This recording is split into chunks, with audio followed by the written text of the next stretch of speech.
Hey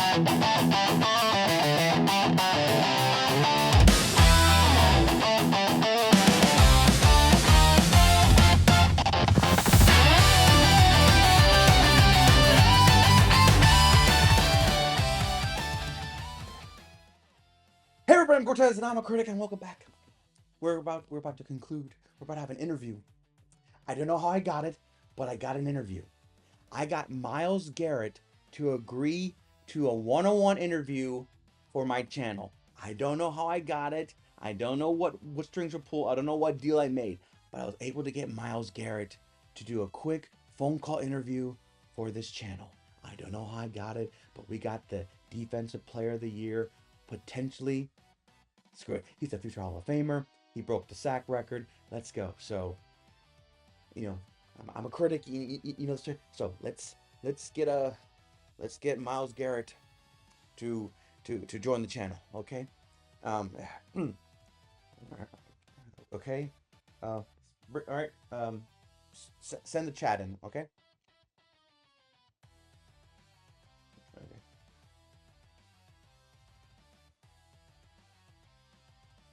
You look bigger in person. You would think I was gonna get the real Myles Garrett? No, I'm gonna get this Levy Funko Pop. So there you go. So we're talking about the Cleveland Browns. They sucked, but this guy rocked. So Cleveland rocks. I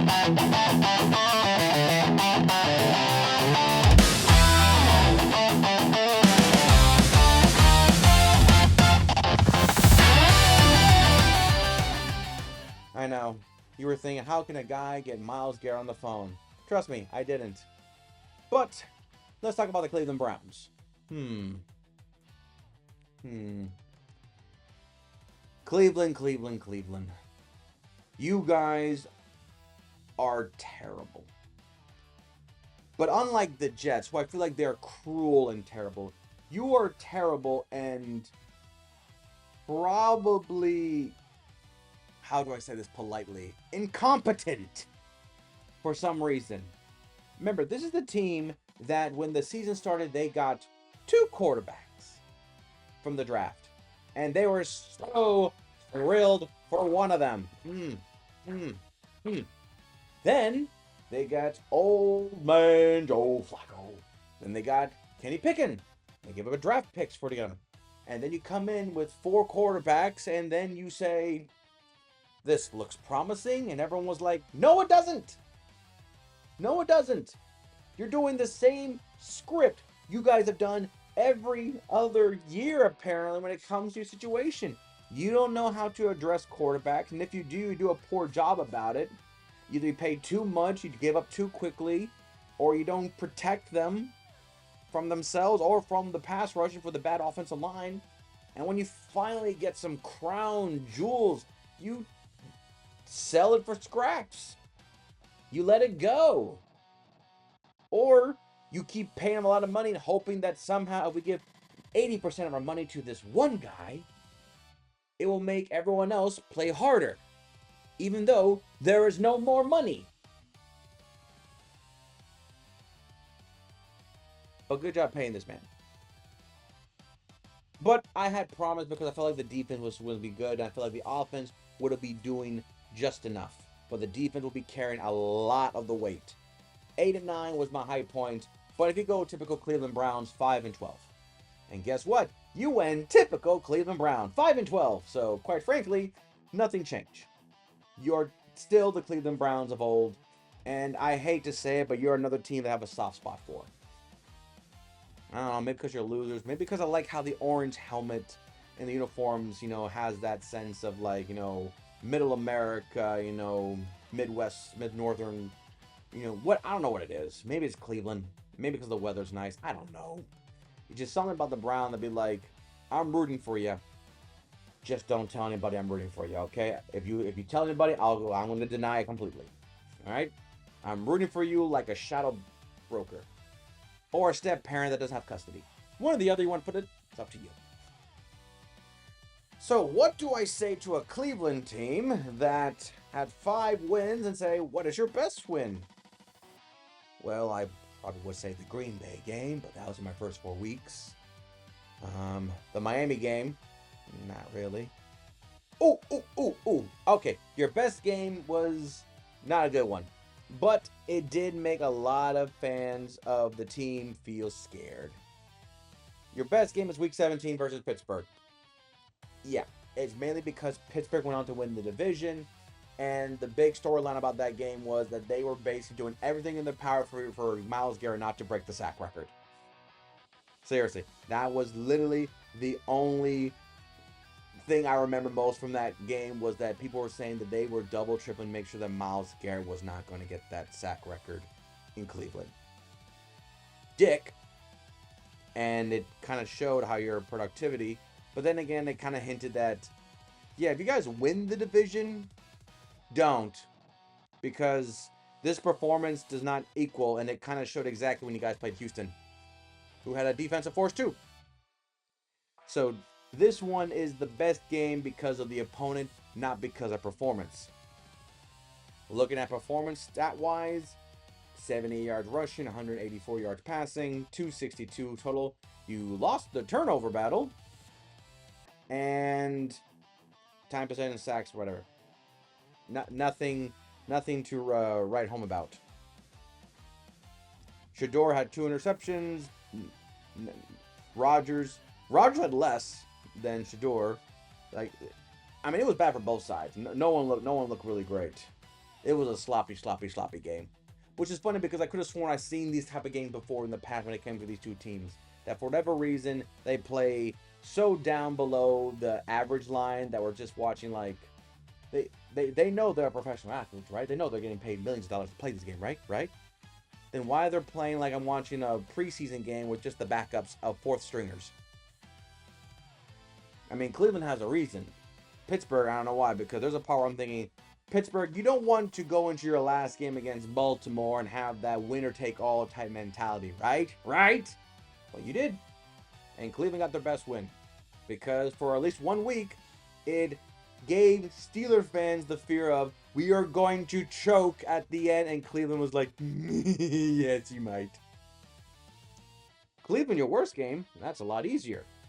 Question is, which one is your worst game? Now, of course, you all know I make these things already ahead of time, so I don't really look into it too much because I have the stats here. But, there were so many worse games that I can think of. And honestly, very similar to how the Pittsburgh game was, where basically it gave the hope of the Steelers choking. Cleveland did the opposite to Baltimore, which it probably could have ended Baltimore's season a few weeks earlier. Week 11 versus Baltimore. That to me was your guys' worst game. One, Dylan Gabriel was your leading passer with 68 yards. Fun.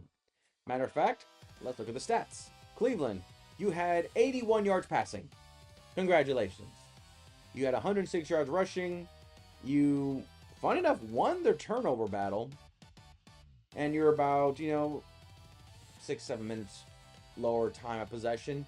But, yeah, 81 yards passing. Yep. 81 yards passing. Dylan Gabriel was the guy. And you guys didn't clearly regret any decision you guys made that game, right?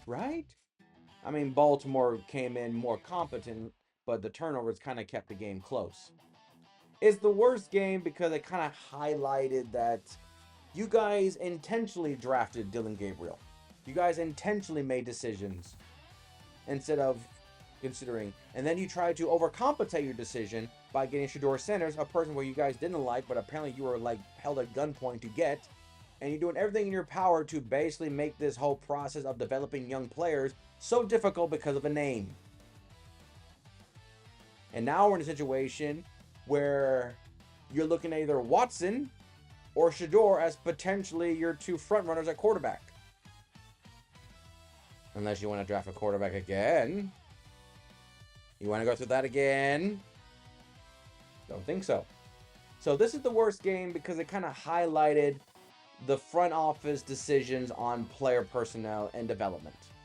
It just felt like you were putting Gabriel out there to die because you didn't want to give any hope that Shador might be better. And when you did, anytime Shador was better, it went back to, Why did we give Dylan Gabriel such a bad Raw deal? That's what you did. That's what you did.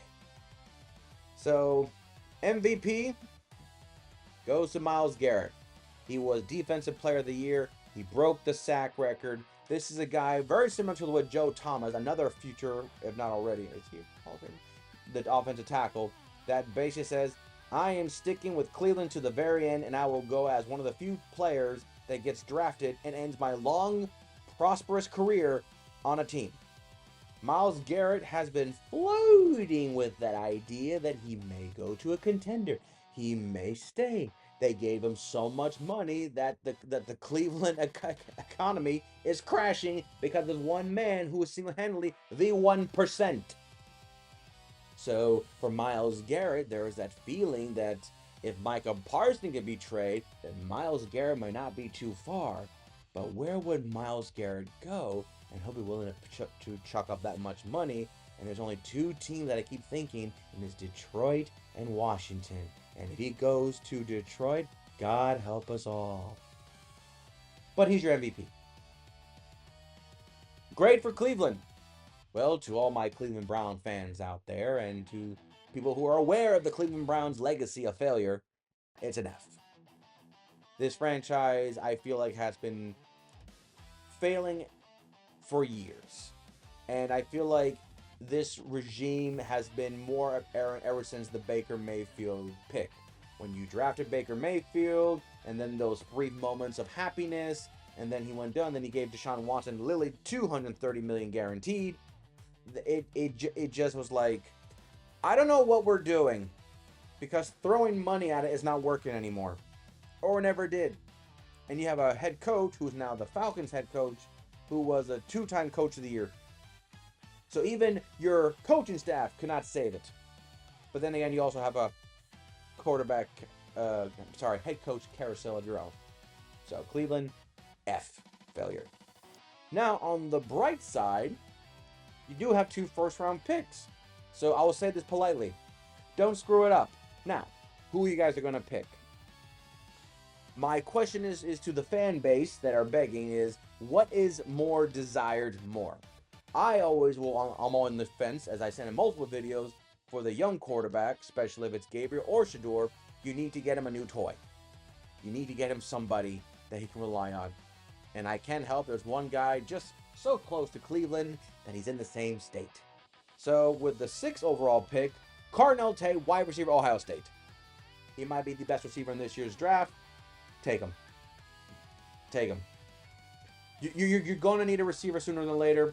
Get him. Get the best. Let's go with that. Now, let's say you don't get Cortes Tate. And you wait. And you get a position of more pressing need. You know, like maybe a tackle. Maybe go with Francis from Miami. Or maybe go with Proctor from Alabama. That means if you go protect the quarterback, I still believe your next pick at 24 should be giving him a new toy. And I still believe it has to be a wide receiver. And the highest wide receiver that I've been seeing after the initial 3 that we get is Omar Cooper, wide receiver from Indiana.